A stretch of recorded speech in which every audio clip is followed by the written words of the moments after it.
ओम नमः संस्कृताय मित्राणि सर्वेभ्यो नमो नमः। आप सभी का स्वागत है। आज के इस व्याख्यान में हम लोग दुर्गा सप्तशती का अध्ययन कर रहे हैं, जिस क्रम में हम द्वितीय अध्याय के 10 श्लोकों का अध्ययन कर चुके थे। अब आज आगे 10वें श्लोक से आगे जितने श्लोक हो पाएंगे किया जाएगा। तो हम लोगों ने पिछले व्याख्यान में ये देखा था कि देवताओं के शरीर से यानी कि ब्रह्मण शंकरस्य और चक्रिण अर्थात भगवान विष्णु के वदनात् वदन से महत तेज निश्चक्राम बहुत विशालकाय तेज महान तेज उत्पन्न हुआ था। उसके आगे की बातें हमें जाननी है। और यह तेज क्यों उत्पन्न हुआ था? अतिक्रोध के कारण। और अतिक्रोध आया क्यों था? क्योंकि वह जो महिषासुर था, महिषासुर ने देवताओं को त्रासित कर दिया था और स्वर्ग से निष्कासित कर दिया था। तो उस कारण से देवताओं को क्रोध हुआ तीनों देवों को। और जब क्रोध हुआ तो उनके वदन से अति कोप होने के कारण महान तेज की उत्पत्ति हुई। और केवल इन तीन देवों के शरीर से ही नहीं, अन्य सभी के देवताओं के शरीर से भी तेज की उत्पत्ति हुई। वह आगे कह रहे हैं कि अन्येषां चैव देवानां शक्रादीनां शरीरतः निर्गतं सुमहत्तेजस्तच्चैक्यं समगच्छत। अर्थात च एव और भी अन्येषां देवानां अन्य जितने भी देवता थे उन देवताओं के शक्रादीनां शक्रादि अर्थात शक्र कहते हैं इंद्र को, तो इंद्र आदि जो देव थे उन देवताओं के शरीरतः अर्थात शरीर से सुमहत तेज निर्गतम सुष्ठु सुंदर महान तेज निर्गतम महान तेज निर्गत हुआ निकला। और वह तेज तत्च वह तेज ऐक्यम समगच्छत वह सभी के शरीर से निकला हुआ तेज एकता को प्राप्त हो गया, यानी कि ऐक्यम गच्छत एक हो गया। ठीक सम्यक प्रकार से वह एक हो गया। तो एक होने पर क्या हुआ? तो अतीव तेजसः कूटम ज्वलन्तमिव पर्वतम ददृशुस्ते सुरास्तत्र ज्वाला दिगंतरम। अब जब वह एक हुआ तो वह कैसे लगा देखने में कि अतीव तेजसः कूटम अतीव तेज बहुत अधिक तेजसः अर्थात तेज का कूट माने पुंज समूह माना अर्थात अति बने महान तेज का वह पुंज कोट यानी पुंज कैसा लगा? तो ज्वलंतम इव पर्वतम जैसे जलते हुए पर्वत के इव माने समान लगा। उस तेज की उपमा किससे की गई? जलते हुए पर्वत से, उपमा अलंकार है। ठीक है, तो ज्वलंतम इव पर्वतम जलते हुए पर्वत के समान वह दिखाई पड़ा। तो जलते हुए पर्वत के समान ऐसा हुआ। तो तत्र वहां पर सुरा ते सुरा उन सुरों ने सुरों अर्थात देवताओं ने ददृशु देखा। क्या देखा? कि देखा कि ज्वाला व्याप्त दिगंतरम वह जो अतीव तेज था उसकी ज्वालाएं ज्वाला अर्थात ज्वालाएं दिगंतरम दिगंतरम अर्थात संपूर्ण दिशाओं को व्याप्त कर रही थी। ऐसा वह देवताओं ने देखा। दिगंतर अर्थात सभी दिशाएं। ठीक है, और यानी कि दिक सहित अंतर अंतर यानी कि जो चारों और दिशाएं हैं ना, एक तो उप दिशाएं हैं और दिशाएं हैं। चार दिशाएं पूर्व पश्चिम उत्तर दक्षिण, उप दिशाएं आग्नेय नैऋत्य वायव्य और ईशान को, तो इत्यादि सारी दिशाओं में वह तेज व्याप्त हो गया। ठीक है, अब आगे आगे कहेगी अतुलम तत्र तत्तेजः सर्वदेव शरीरजम एकस्थं तदभून्नारी व्याप्तलोकत्रयन्त्विषा। अब कह रहे हैं कि तत्र वहां पर तत्तेज वह जो तेज था वह सर्वदेव शरीरजम सभी देवताओं के शरीर से जम अर्थात उत्पन्न हुआ था। ठीक है, और वह तेज कैसा था? अतुलम वह अतुलनीय तेज था जिसकी तुलना नहीं की जा सकती थी। ठीक है।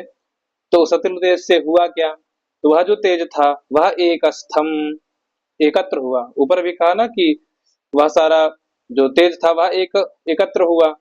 ये तच्च ऐक्यम समगच्छत, वह एक हुआ। तो वही बात यहाँ भी कहे कि एकस्थम तदभूत, वह जब एकस्थ हुआ, जब एकत्रित हुआ तो उससे क्या हुआ, नारी अभूत, तद उससे नारी एक स्त्री की अभूत माने उत्पत्ति हो गई। और वह स्त्री कैसी थी, तो लोकत्रयम तीनों लोकों में त्विषा व्याप्त, त्विषा कहते हैं दीप्ति, त्विष दीप्त धातु से त्विषा शब्द स्त्रीलिंग में प्रयुक्त होता है टाप प्रत्यय करके। तो त्विषा अर्थात अपने प्रकाश से वह तीनों लोकों में व्याप्त हुई सी दिखाई पड़ी। ठीक है। फिर आगे कहे यदभूत शांभवम तेजः तेना जायत तन्मुखम याम ये न चा भवन केशा बाहवो विष्णु तेजसा। अर्थात यत माने जो, शांभवम यहाँ छत्व संधि होने के कारण शाकुच्छा आदेश हो गया। ठीक है। तो शांभवम तेज, जो शंभु जी का तेज था, संभवम अर्थात भगवान शिव का जो तेज था, तेन उससे, तत्मुखम कस्य नार्या, उस नारी का मुख जो है, अजायत हुआ, उस नारी का मुख उत्पन्न हुआ। ठीक। तो जो जो शंभु जी का तेज हुआ उससे, उस तेज से क्या हुआ, तो उसका मुख उत्पन्न हुआ, अजायत माने उत्पन्न हुआ, किसका, उस नारी का। और आगे कहे याम ये नचा भवन केशा, याम्य कहते हैं यम को। तो यम के तेज से क्या हुआ, केशाह अभवन, उस नारी के केश उत्पन्न हुए ना, उस देवी के काले काले केश उत्पन्न हुए। और विष्णु तेजसा, विष्णु जी के तेज से बाहवह, बहुत सारी बाहुएं उनकी उत्पन्न हुई। ठीक है। आगे कहे सौम्येन स्तनयोर्युग्मम् मध्यम चैन्द्रेण चाभवत् वारुणेन च जंघोरु नितंबस्तेजसा भुवः। अर्थात सौम्येन, सौम्य कहते हैं चंद्रमा को, तो चंद्रमा के द्वारा युग्मम स्तनयोः, युग्म अर्थात दो, स्तनयो दोनों स्तन देवी के उत्पन्न हुए। और मध्यम, मध्य भाग अर्थात जो कटि प्रदेश है वह, च और इंद्रेण अभवत, इंद्र के प्रभाव से, ऐन्द्रेण तो ऐन्द्र के प्रभाव से वह अभवत उत्पन्न हुआ, क्या, कटि प्रदेश मध्य भाग। और वारुणेन अर्थात वरुण से जो तेज उत्पन्न हुआ था उससे, चा माने और, उससे जंघा और उरु, जंघा भाग और जंघे के नीचे जो घुटने होते हैं, घुटने से नीचे का जो भाग है वह उरु, तो वह दोनों उत्पन्न हुआ। ठीक। और भुवः तेजसा, भुवः अर्थात भू कहते हैं पृथ्वी को, तो भुवः से, पृथ्वी से उत्पन्न जो तेज था उससे नितंबः, देवी का पृष्ठभाग उत्पन्न हुआ। ठीक है। और नितंबस तेजसा हुआ, तो उससे देवी के नितंब का उत्पत्ति हुई। आगे कहे कि ब्रह्मण तेजसा पादौ तदंगुल्योर्गतेजसा वसूनांचकरांगुल्यः कौबेरेण च नासिका। अर्थात ब्रह्मण तेजा अर्थात ब्रह्मा जी के तेज से, पादौ उनके दोनों पाद उत्पन्न हुए, अर्थात जंघा और उरु का भाग तो यहाँ उत्पन्न हो गया था, लेकिन उसके नीचे का भाग ब्रह्मा जी के तेज से उत्पन्न हुआ। और अर्क तेजसा, अर्क कहते हैं सूर्य को, सूर्य के तेज से तद अंगुल्यो हो अर्थात पाद की यानी पैरों की अंगुलियां, अंगुलियां उत्पन्न हुई। और वसुनांचकरांगुल्य, विष्णु जी के तेज से तो सभी बाहुएं उत्पन्न हो गई, लेकिन वसुओं के तेज से, जो अष्ट वसु हैं, उन वसुओं के तेज से कर यानी कि हाथ की अंगुल्य, अंगुलियां उत्पन्न हुई। और कौबेरेण च नासिका, और कौबेरेण अर्थात कुबेर से उत्पन्न जो कौबेरज तेज था उससे देवी की नासिका उत्पन्न हुई। ठीक है। आगे कहे तस्यास्तु दन्ताः सम्भूताः प्राजापत्येन तेजसा नयनत्रितयं जज्ञे तथा पावक तेजसा, अर्थात तस्याह देव्याः, उन देवी के जो दांत थे वह संभूताः उत्पन्न हुए, किसके तेज से? तो प्राजापत्येन तेजसा, अर्थात प्रजापति के तेज से, तस्याः उन देवी के दंताः दांत संभूताः उत्पन्न हुए। ठीक है। और तथा और पावक तेजसा, पावक कहते हैं अग्नि को, तो अग्नि के तेज से त्रितयम नयनम जज्ञे, त्रितय अर्थात तीन, नयन माने नेत्र, जज्ञे माने उत्पन्न हुए, किसके तेज से? पावक अर्थात अग्नि के तेज से। ठीक है। और आगे कहे कि भ्रुवौ च संध्ययोस्तेजः श्रवणौ श्रवणावनिलस्य च अन्येषां चैव देवानां संभवस्तेजसां शिवा। अब कहे कि संध्ययोः तेजः, संध्याओं के तेज से, संध्ययोः द्विवचन का रूप थे तो दो संध्याएं होती हैं, एक प्रातः काल की संध्या और एक सायंकाल की संध्या। ठीक है, जिनको गोधूली वेला भी कहते हैं। तो उन संध्याओं के तेज से ध्रुवौ, ध्रुव अर्थात जो नेत्र के ऊपर में जो भ्रिकुटी होती है ना, उसको कहते हैं। तो वो भ्रुवाएं किससे उत्पन्न हुई? संध्या के तेज से। ठीक है, भौहें जिनको कहते हैं, भौहें संध्या के तेज से उत्पन्न हुई। और अनिलस्य च, और अनिल कहते हैं वायु को, तो वायु से, वायु के तेज जो उत्पन्न हुआ था, तो वायु के तेज से श्रवणौ, अर्थात दोनों कान, श्रवण कहते हैं कानों को, जिनसे श्रवण किया जाता है। तो अनिल अर्थात वायु के तेज से श्रवणौ, श्रवण उत्पन्न हुए, यानी कर्ण उत्पन्न हुए दोनों, श्रवण द्विवचन दोनों कान। अब आगे कहे कि अन्येषां चैव देवानां, अन्येषां अन्य जो इतर जो देव थे, उन देवताओं से जो तेज उत्पन्न हुआ था, उनके तेज से शिवा संभवः, शिव, शिव होता है कल्याणकारी, तो शिवा अर्थात कल्याणकारिणी ना, तो कल्याणमयी देवी का संभवः, संभव होना यानी आविर्भाव होना, उत्पत्ति होना। तो अन्य सभी देवताओं के तेज से उन कल्याणमयी देवी का संभवः उत्पत्ति हुई। ठीक है, आविर्भाव हुआ। आगे कहे ततः समस्त देवानां तेजो राशि समुद्भवां तां विलोक्य मुदं प्रापुः अमरा महिषार्दिताः। कहे कि ततः अर्थात उसके बाद, समस्त देवानां सभी देवताओं के, तेजो राशि समुद्भवां तेजो राशि से उत्पन्न हुई उन देवी को, ताम अर्थात उन देवी को, विलोक्य देख करके ना, देख करके क्या हुआ? अमराह, अमरा कहते हैं देवताओं को, अमरा निर्जरा देवा, तो अमराह अर्थात वो जो देवता थे वह मुदम प्रापुहु, मुदम अर्थात प्रसन्नता को, प्रापु मान्य प्राप्त हो गए। और क्यों? तो महिष अर्दिता, महिष माने महिषासुर के द्वारा, अर्दिता माने सताए होने के कारण, महिषासुर ने इतना सताया उनको कि वह जो है देवता है वह देवी को देख करके मुदम प्रापुहु, मुदम अर्थात प्रसन्नता को प्राप्त कर गए। ठीक है, वह देवी कैसे उत्पन्न हुई थी? तो समस्त देवानां तेजो राशि समुद्भवा, समस्त देवताओं की तेजो राशि से वह समुद्भव हुई थी, उत्पन्न हुई थी। ठीक है, चलिए आगे चलते हैं। तो आगे चलते हैं, आगे यहीं पर 19वां श्लोक जो था, इसके बाद में कुछ पाठ अधिक मिलता है, तो वहां पर यह पाठ है, ततो देवा ददुस्तस्यै स्वान्य स्वान्यायुधानि च ऊचुर्जय जयेत्युच्चैर्जयन्तीं तेजयैषिणः। इस प्रकार से वहां पर अधिक पाठ है, जिसका अर्थ होता है कि उसके बाद में देवता लोग उनको अपने आयुध प्रदान किए और जोर जोर से उनके जय घोष का उच्चारण करने लग गए। वो सारी बातें भी इसमें आगे आएंगी, लेकिन उन्होंने ऐसा पाठ उद्धृत किया कि कुछ पाठ यहाँ पर भी मिलता है, तो इसमें तो है नहीं है। खैर आगे बढ़ते हैं।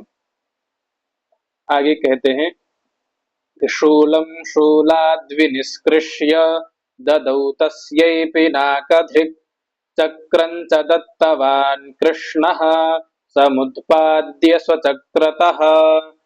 अब देखिए, इससे 19वें श्लोक तक की जो बातें थी, वहां तक में देवी के सभी अंगों का प्राकट्य बताए, किस किस देवता के तेज से किस किस अंग का प्रादुर्भाव हुआ, और सभी देवताओं के तेज से देवी के समस्त अंगों की अथवा देवी की, वो कल्याणमयी देवी की उत्पत्ति हुई, ऐसा बताए।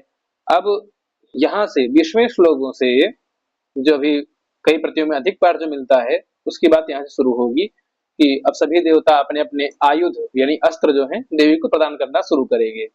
ठीक है, अब देखिए क्या हुआ कि शूलम शूलात विनिष्कृष्य ददौ तस्यै पिनाकधृक्, अर्थात पिनाकधृक्, पिनाकम धरति इति पिनाकधृक्, अर्थात पिनाक को धारण करने वाला। पिनाक क्या है? तो पिनाक नाम का धनुष है, किसका? भगवान शिव का। ठीक है, बात याद रखिएगा, भगवान शिव के धनुष का नाम है पिनाक। ठीक, और विष्णु जी के धनुष का नाम है चाप, चापः सर्ग मुरारेस्तु, ऐसा करके हमारे कोश में पाठ है। ठीक है, और राम जी के धनुष का नाम कोदंड था। ठीक है, तो 3 धनुष हैं, तीनों का याद रखिएगा। तो पिनाक धृक अर्थात पिनाकम धरति इति पिनाक धृक, जो पिनाक को धारण करता है वह पिनाक धृक। पिनाक को कौन धारण करता है? पिनाक माने धनुष, पिनाक धनुष नाम है, तो उसको भगवान शिव धारण करते हैं। तो भगवान शिव ने शूलात, भगवान शिव के पास जो शूल रहता है, जो त्रिशूल रहता है, उस शूल से, उस त्रिशूल से शूलम विनिष्कृष्य, शूल को विशेषण निष्कृष्य अर्थात अच्छी प्रकार से निकाल करके तस्यै देव्यै ददौ, उन देवी को ददौ प्रदान कर दिया। अर्थात अपने त्रिशूल से ही एक और शूल की, त्रिशूल की उत्पत्ति करके उन देवी को प्रदान किया। ठीक, किसने दिया? पिनाकधारी भगवान रुद्र ने, शिव जी ने। आगे कहे कि कृष्ण, जो भगवान कृष्ण यानी भगवान जो विष्णु हैं, उन्होंने क्या किया? स्वचक्रतः, अपने चक्र से समुत्पाद्य, उत्पन्न करके, सम्यक उत्पाद्य, अच्छी प्रकार से उत्पन्न करके, क्या उत्पन्न किया? चक्रम उत्पाद्य, चक्र को निकाल करके दत्तवान, प्रदान किया देवी को। तो भगवान शिव ने त्रिशूल दिया और भगवान विष्णु ने अपने चक्र से दूसरा चक्र निकाल करके देवी को प्रदान किया। ठीक, तो भगवान विष्णु की शक्ति पहुंच गई। अब आगे कहे कि शंखं च वरुणः शक्तिं ददौ तस्यै हुताशनः, मारुतो दत्तवांश्चापं बाणपूर्णे तथेषुधि। अर्थात शंखम च वरुणः, वरुण, और वरुण ने क्या दिया? शंखम, शंख प्रदान किया, क्योंकि जल का अधिष्ठाता वरुण है और शंख भी जल में ही होता है, ना? सागर में मिलता है, शायद समुद्र इत्यादियों में शंख की उत्पत्ति मानी गई है। और तस्यै देव्यै हुतासनः, अर्थात जो हुत किया गया है उसका, उसका अशन करने वाले, उसको खाने वाले, हुत माने जो स्वाहाकार के द्वारा अग्नि में प्रक्षेप किया गया है उसको असन माने खाने वाले अग्नि देवता ने तस्यै देव्यै शक्तिम ददौ, उन देवी को शक्ति प्रदान की, शक्तियां प्रदान की, अपनी शक्तियां दे दी, लो। ठीक, और मारुतो दत्तवांश्चापम, मारुत कहते हैं वायु को ना, 49 मरुत हैं, 49 मरुतों के अधिष्ठाता कौन है? वायु। मरुतों की उत्पत्ति कैसे हुई? तो उनकी उत्पत्ति के विषय में वाल्मीकि रामायण के बालकांड में ही इसी सर्ग में 49वें सर्ग में शायद यह वर्णन आया है कि जब इंद्र ने असुरों को मार दिया, अर्थात असुर किसके पुत्र थे? दिति के पुत्र थे। तो दिति के पुत्रों को जब मार दिया इंद्र ने, तब दिति इंद्र के ऊपर क्रोधित हो गई, लेकिन कुछ कर नहीं सकती थी। तो उन्होंने 10,000 साल तक तप करने का निश्चय किया, अथवा शायद कश्यप ऋषि से पूछा था। तो कश्यप ऋषि ने कहा था कि 10,000 साल तक तुम तपस्या करके एक ऐसे पुत्र को उत्पन्न करो जो इंद्र को मार सके। ठीक, तो अब दिति क्या की, एक गुफा में जाकर के तपस्या करने लग गई। अब जब वह तपस्या करने लगी तो उनकी सेवा करने के लिए इंद्र आ गया, है ना? जबकि इंद्र को पता है कि ये तपस्या भी मुझे मारने के लिए ही कर रही हैं, लेकिन फिर भी इंद्र जो है उनकी परिचर्या करने लग गए। परिचर्या माने सेवा करने लग गए ना।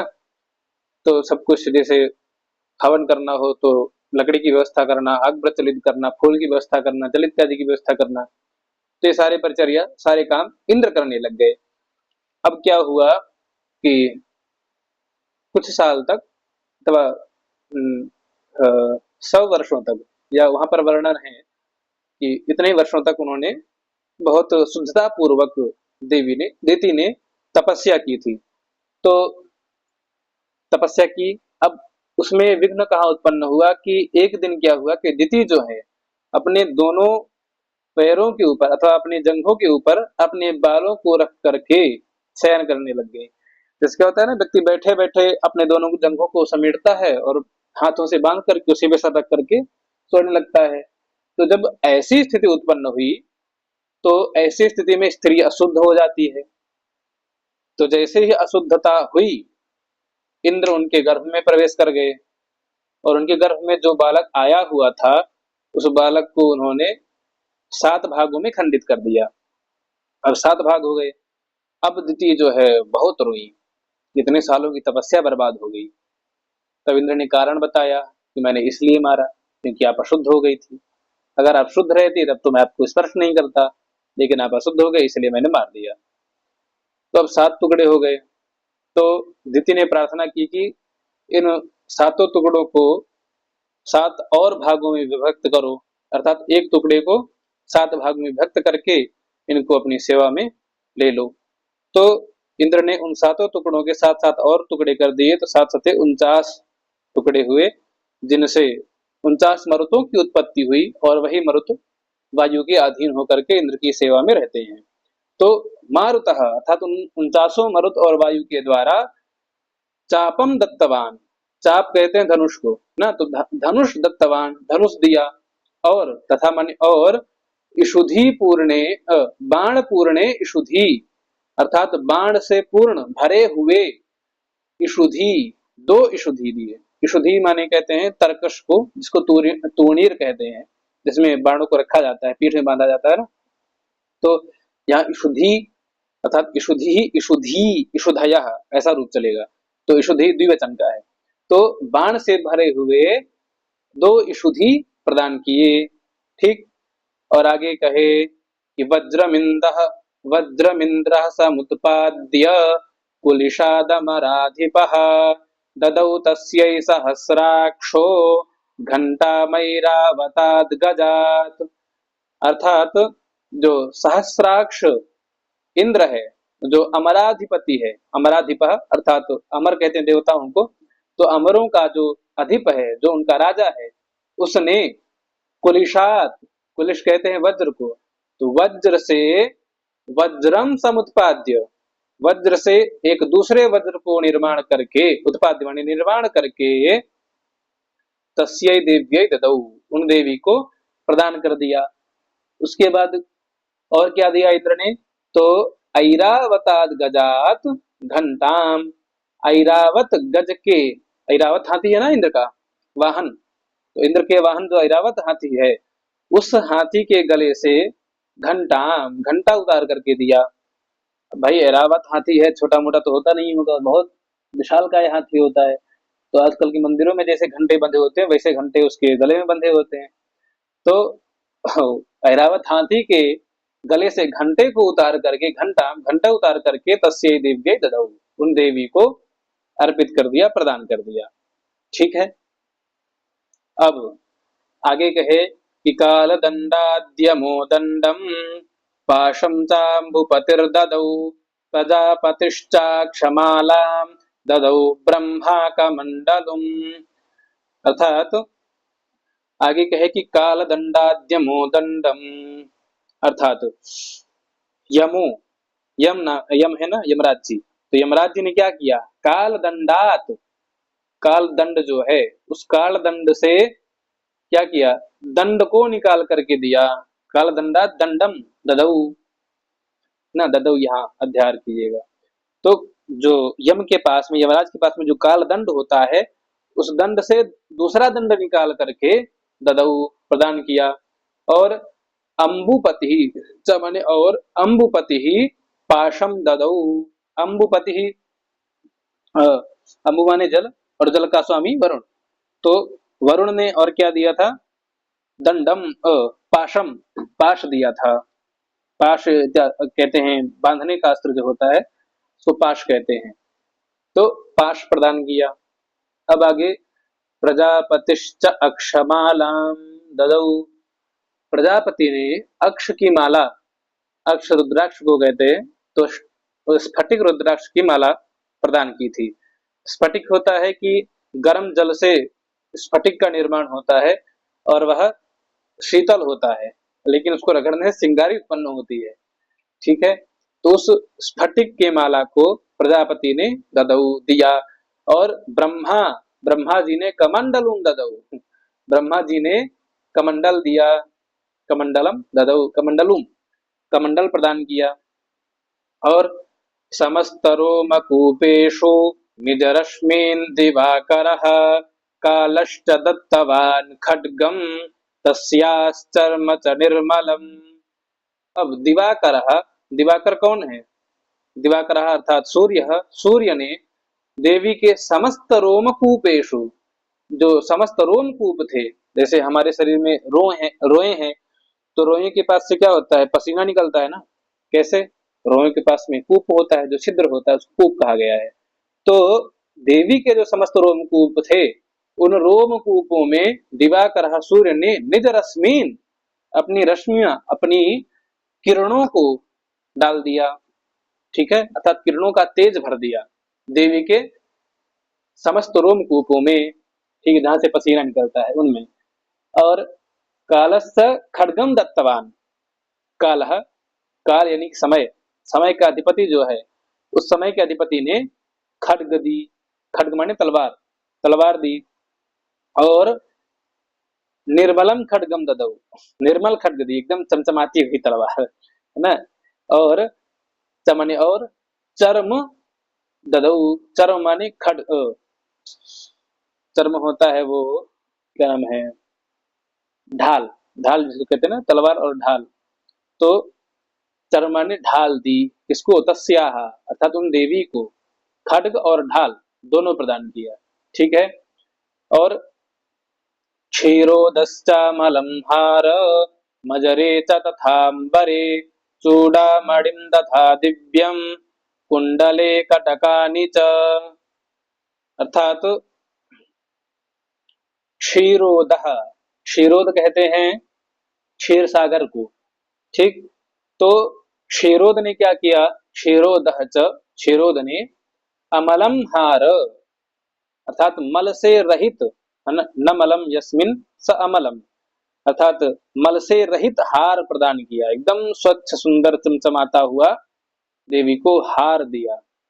हार माने गले में पहनने वाला, यार, गले में पहनने वाला हार प्रदान किया।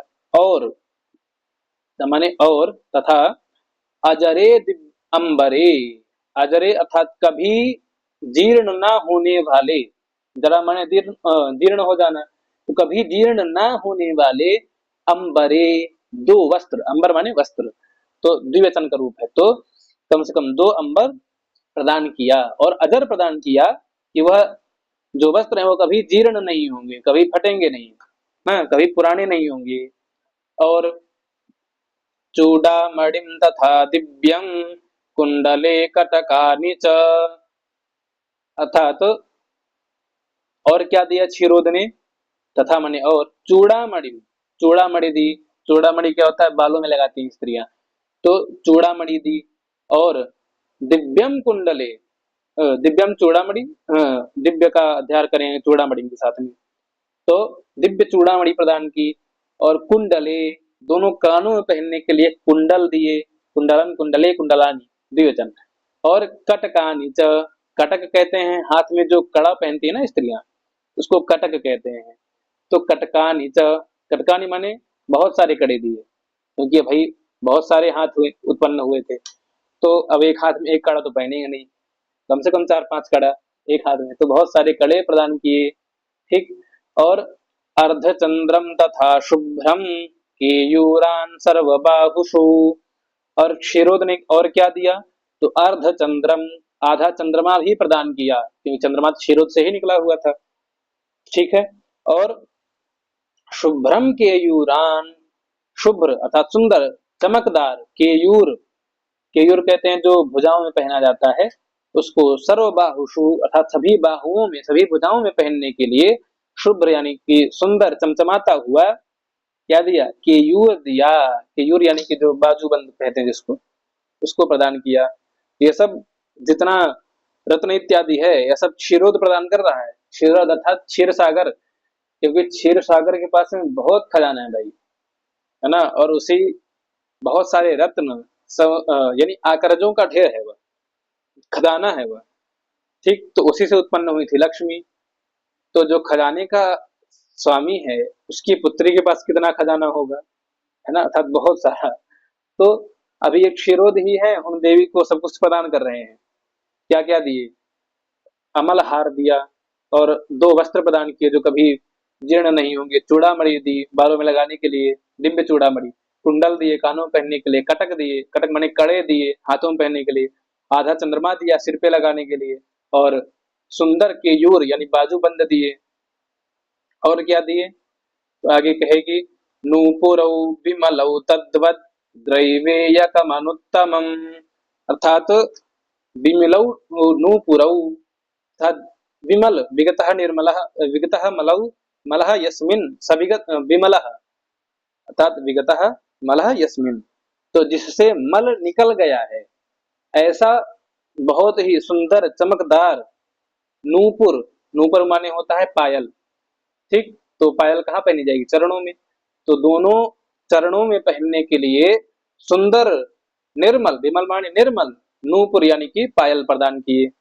तद्वत और वैसे ही ग्रैवेयकम अनुत्तमम, अनुत्तमम जिसकी कोई तो जिससे उत्तम कोई है ही नहीं, ऐसा अनुत्तमम ग्रैवेयकम, ग्रैवेयक कहते हैं जो गले में पहना जाता है हार इत्यादि, तो वह ग्रैवेयक प्रदान की, गले में एकदम जो जो कंठ भाग है उससे सटा के जो पहना जाता है वह ग्रैवेयक होता है, उसको प्रदान की। और क्या दिया, तो अंगुलीयक रत्नानि समस्तास्वंगुलीषु च विश्वकर्मा ददौ तस्यै परशुं चाति निर्मलम्, अर्थात अंगुलीयक रत्नानि समस्तासु अंगुलीषु च माने और समस्त अंगुलीषु, समस्त अंगुलियों के लिए, हाथों की अंगुलियों के लिए, अंगुलीयक रत्नानि, अंगुलीयक रत्न, अंगुलीयक कहते हैं कि अंगूठियों को, और वह अंगूठियां कैसी थी, रत्नानी, रत्नों की बनी हुई अंगुलियक, अर्थात अंगुलियक माने अंगूठियां प्रदान की, समस्त अंगुलीशु जितने हाथ उतनी अंगुलियां, अंगुलियां पांच ही पांच होंगी ना, तो बहुत सारी अंगुलियां हैं, तो बहुत सारी अंगुलियों के लिए अंगुलियक प्रदान किया, किसने, क्षीरोद ने। और यहाँ तक क्षीरोद ने संपूर्ण साज सज्जा का श्रृंगार, श्रृंगार का सामान क्षीरोद ने प्रदान कर दिया, क्योंकि उसी के पास ज्यादा था, उसने दे दिया।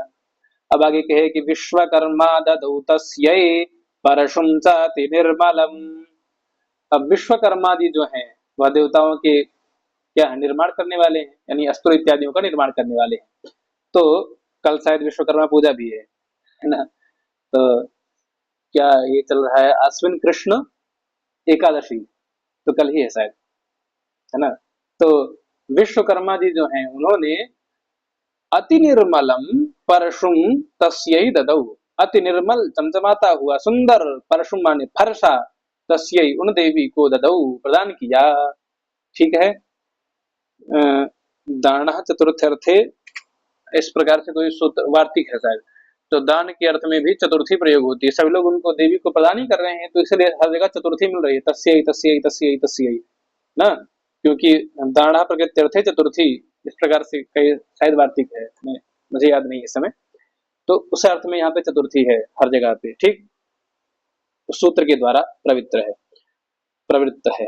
आगे कहे कि अस्त्राण्यनेक रूपाणि तथा भेद्यं च दंशनम् अम्लान पंकजां मालां शिरस्युरसि चापराम्, अर्थात अनेक रूपाणि अस्त्राणि, अनेक प्रकार के अस्त्रों को, और तथा माने और, अभेद्यम च दंशनम, अभेद्य जिसका भेदन नहीं किया जा सकता है, ऐसा अभेद्य उनको दंशन प्रदान किया। दंशन माने होता है कवच, दंशन माने कवच। जैसे लोग युद्ध करने जाते थे तो कवच धारण करके जाते थे जिससे कोई उनको क्षति ना हो। तो अभेद्यम दंशनम, अभेद्य कवच प्रदान किया कि शत्रु यदि कोई वार भी करे तो उस कवच को भेद ना पाए, ऐसा कवच और अनेक प्रकार के अस्त्रों को प्रदान किए।